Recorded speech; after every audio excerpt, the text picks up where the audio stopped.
This is Carmina's watermelon shake for her late lunch. There's Mom Bioli. She's hiding.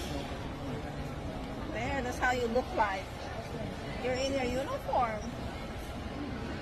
This is my shopping top. I'm here at Mana, Filipino comfort food. So what did you order? That's it. Join us. It's like for in the afternoon. I'm here at Norway. I don't have makeup. I look ugly. The medium size of Mom Bioli's palabo. If you don't finish it, you take it home. Pork adobo, sisig, and then garlic rice. And my food is tapa, tapsilog.